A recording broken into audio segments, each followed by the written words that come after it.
అందరికీ జై భీమ్. నేను Rajesh Mahasen. Welcome to Mahasen media. సనాతన ధర్మాన్ని వ్యతిరేకించిన మొట్టమొదటి వ్యక్తి ఉదయనిధి స్టాలిన్ కాదండి. సనాతన ధర్మాన్ని వ్యతిరేకించిన మొట్టమొదటి వ్యక్తి రాహుల్ గాంధీ కూడా కాదు. అసలు సనాతన ధర్మాన్ని వ్యతిరేకించిన మొట్టమొదటి వ్యక్తి ఎవరో తెలిస్తే ఆశ్చర్యపోతారు మీరు. ఇప్పుడు ఇక్కడ హిందూ ప్రామాణిక గ్రంథాలుగా చెప్పబడుతున్న మహాభారతం అండి. మహాభారతం అనే గ్రంథంలో సనాతన ధర్మాన్ని వ్యతిరేకించారు అంటే మీరు నమ్మగలరా? ఇందాక మహాభారతం దగ్గర మీరు చూసే ఉంటారు. అక్కడ హిందూ గ్రంథాల లిస్టులో మనుస్మృతి కూడా ఉంటుంది. 19:5లో ఉంది చూడండి, మనుస్మృతి. సో ఈ మనుస్మృతిలో ఉన్న నియమ నిబంధనలు కొంతమందికి ఆనందం కలిగించాయి. పైన ఉన్న వాళ్ళకి గొప్పగా మీరు గొప్ప జాతి, మీరు చాలా మంచివాళ్ళు, లేకపోతే మీరు ఈ రాజ్యాన్ని పరిపాలించండి, లేకపోతే మీరు గురువులుగా ఉండండి, ఇలా కొన్ని వర్గాలకి మంచి చెప్పింది.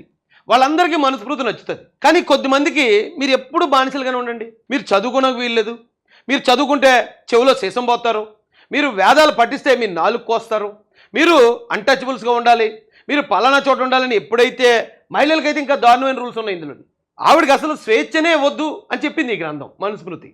ఈ గ్రంథాన్ని వ్యతిరేకిస్తారు హిందువుల్లో అంటే మెజారిటీ పీపుల్, మేధావులైన వాళ్ళు, గ్రంథాలన్నీ అవపోసన పట్టిన వాళ్ళు ఈ మనుస్మృతి అనే ఈ ధర్మాన్ని వ్యతిరేకిస్తారు. ఇప్పుడు మనం మాట్లాడుకుంటున్న సనాతన ధర్మం ఈ మనుధర్మమేనా లేదా మనుధర్మం కాదా? సనాతన ధర్మానికి ప్రామాణిక గ్రంథం ఏంటో చెప్తే, ఇగో సనాతన ధర్మం అంటే దాని ప్రామాణిక గ్రంథం మహాభారతం అన్నారనుకోండి. మహాభారతం అయితే నచ్చిన వాళ్ళు ప్రతి ఒక్కరు కూడా ఎస్ మేము సనాతన ధర్మం పాటిస్తూ ఉంటాం. రామాయణం అన్నారనుకోండి, రామాయణం నచ్చిన వాళ్ళు పాటిస్తారు. కానీ సనాతన ధర్మం అనేది మనం ఎలా బతకాలో మనం ఏర్పాటు చేసుకున్న నియమ నిబంధనలో కేవలం మనుధర్మంలో తప్ప ఎక్కడా లేవు. అయితే మరి ఈ మనుధర్మాన్ని, ఈ కుల వ్యవస్థని మొట్టమొదటి ఎవరు వ్యతిరేకించారో తెలుసండి? ఉదయనిధి స్టాలిన్ కాదండి, రాహుల్ గాంధీ కూడా కాదు. ఎవరు వ్యతిరేకించారో మీకు మహాభారతంలోనే అది చాలా ఫేమస్ సినిమా. మహాభారతం సినిమా తీశారు, దానవీర సూరకర్ణ. దానికి నట సామ్రాట్ నందమూరి తారక రామారావు గారు ఆయన యాక్ట్ చేసిన సినిమాది.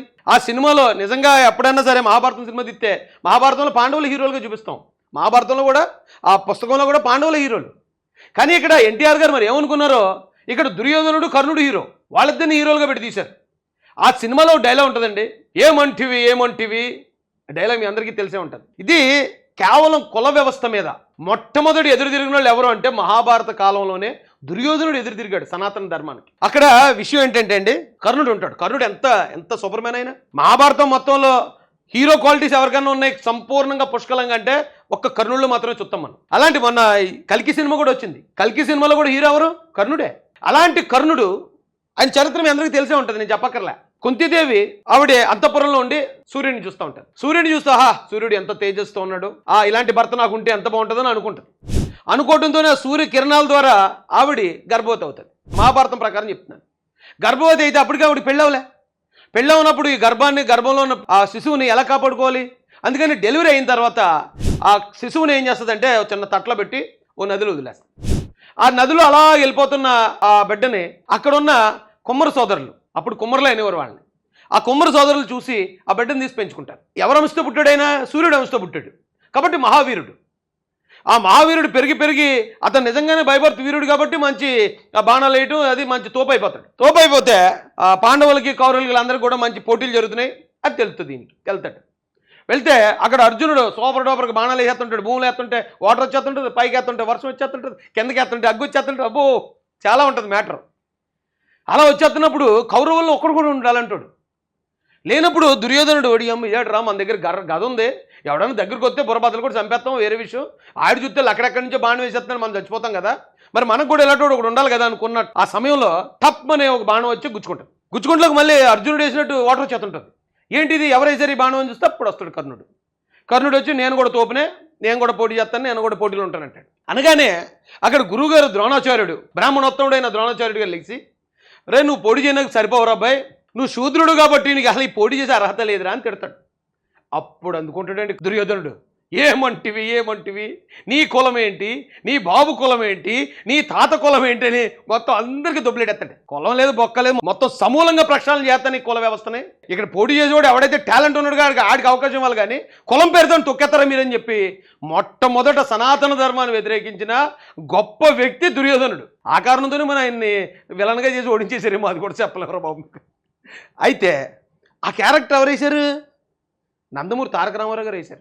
అందులో న్యాయం ఉందని కాబట్టే కదా ఆయన ఆ క్యారెక్టర్ ఇచ్చారే, కులాలు ఏంట్రా బాబు, టాలెంట్ ఉన్నవాడికి అవకాశాలు ఇవ్వాలి కానీ తక్కువ కులం తొక్కేస్తున్నారేంటి? అది సనాతన ధర్మం. అక్కడున్న గురుగారు ఎవరైతే ఉన్నారో ఆయన చెప్పాడు, సనాతన ధర్మాన్ని పాటించండి. అతను క్షత్రియుడు కాదు, క్షత్రియుడికే ఉంది అవకాశం.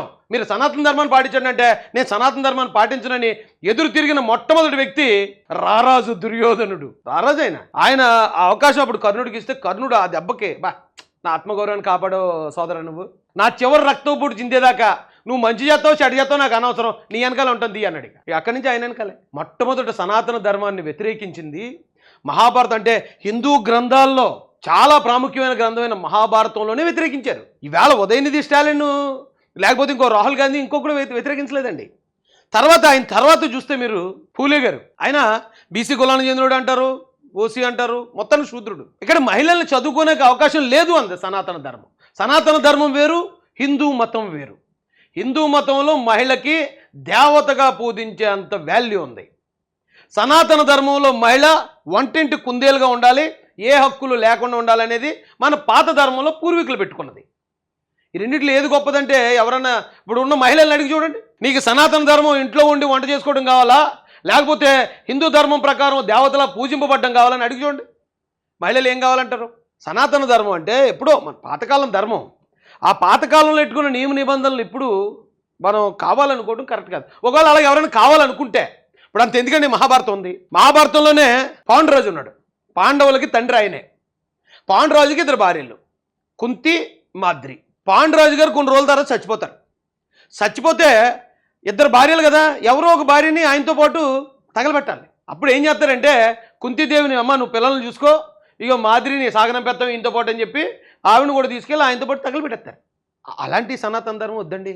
సనాతన ధర్మం పేరుతో మీకు మొన్న 1818లో భీమ్ కోరేగావ్లో ఒక యుద్ధం జరిగింది. అక్కడ ఉన్న దళితులు ఎవరైతే ఉన్నారో వాళ్ళందరూ మీరు అంట్రానోళ్ళు కర్ణున్నప్పుడు ఎలాగైతే అన్నారో అలాగే అంట్రానోళ్ళు మీరు కత్తిపడ్డానికి వీల్లేదు, మీరు మూతుకు ముంత ముడ్డు తాడే కట్టుకుని ఊరిచెవరు ఉండండి అంటే తిక్కరైగిపోయిన మారలు అంటే మాలలు ఏం చేయరు తెలుసండి, 28,500 మంది సైన్యాన్ని ఓచకోత కోసారు. 500 మంది. మొన్న 1818లో కూడా ఈ సనాతన ధర్మం అనబడుతున్న ఈ కుల ధర్మాన్ని, ఈ కులాలు నువ్వు తక్కువడు, నువ్వు ఎక్కువడు, నువ్వు పుట్టుకతోటే నువ్వు తోపువి, నువ్వు పుట్టుకతోటే నువ్వు పలానవాడు అని చెప్పే ఆ ధర్మం ఏదైతే ఉందో ఆ ధర్మాన్ని వ్యతిరేకించారండి.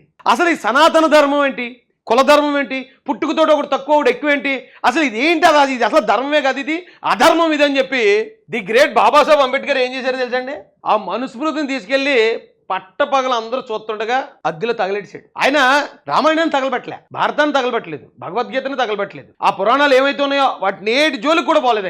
ఆయన దేని తగలబెట్టాడు? ఈ ధర్మం, మనుధర్మం, సనాతన ధర్మంగా పేరు మార్చి ముసుగు కప్పుకుని తిరుగుతున్న ఈ మనుధర్మాన్ని నేను తగలబెడుతున్నాను అని ఆయన తగలబెట్టాడు. వేళ ఉదయనిధి లేకపోతే మరొక రంగనాయకమ్మ, మరొక రాహుల్, వీళ్ళెంతండి ఇప్పుడు వచ్చిన వాళ్ళు. అసలు మేధావులు, అన్ని గ్రంథాలు అవపోసన పట్టినోళ్ళు, ఏ గ్రంథంలో చెడు ఉంది, ఏ గ్రంథంలో మంచి ఉంది, ప్రజలకు ఏది మంచిది, ఏది ఉపయోగపడుతుందని తెలుసుకున్న మేధావులు వ్యతిరేకించారు సనాతన ధర్మాన్ని. సనాతన ధర్మం అనబడుతున్న మనుధర్మాన్ని. ఇప్పుడు మనకి హిందూ మతం, హిందూ ధర్మం సరిపోద్దండి, చాలా హ్యాపీగా ఉన్నారు ప్రజలందరూ. ఇది కాకుండా మళ్ళీ మనం కులధర్మం వైపు, పాత ధర్మం వైపు వెళ్ళాలంటే అబ్బో చాలా వదులుకోవాలా. ఫస్ట్ ఏం వదులుకోవాలంటే, ముందు పవన్ కళ్యాణ్ గారు డిప్యూటీ సీఎంకి రాజీనామా చేసేయాలి. ఎందుకు చేసేయాలంటే ఆ సనాతన ధర్మం అనబడుతున్న మనుధర్మం ప్రకారం ఒక వ్యక్తి, శూద్రుడిగా పుట్టిన వ్యక్తి రాజ్యాన్ని పరిపాలించడానికి అనర్హుడు. ఇప్పుడు ఉదయనిధి స్టాలిన్ గారు ఎందుకు వ్యతిరేకించారు తెలుసండి? సనాతన ధర్మం ప్రకారం ఆయన బతకాలనుకుంటే ఆయన క్షవరం చేసుకుంటూ బతకాలి. ఎందుకంటే ఆయన నాయ బ్రాహ్మణ కులాన్ని నుంచి, బీసీ కులాన్ని నుంచి రోజున రాజ్య పరిపాలన చేస్తూ క్షత్రియుడిగా మారిన వ్యక్తి. సనాతన ధర్మం ప్రకారం అయితే ఆయన వృత్తి ధర్మమే చేయాలి. కుల వృత్తుల్ని దాటి ఎవడన్నా కుల ధర్మాన్ని మీరేడా శిక్షలు చాలా కఠినంగా ఉండేవి. అప్పుడు సనాతన ధర్మం అంటే హిందూ ధర్మం కాదు. సనాతన ధర్మం అంటే మన పూర్వీకులు వాడిన ధర్మం. మన తాతల ముత్తాతలు ఎవరైతే ఉన్నారో వాళ్ళు అప్పుడు చేసిన ధర్మం అది. కాబట్టి అది దానికి హిందూ మతానికి అసలు ఏ విధమైన సంబంధం లేదు. ఒక రకంగా చెప్పాలంటే హిందూ మతం అనేది ఎంతో కొంత దెబ్బతింటానికి కారణం ఆ సనాతన ధర్మమే.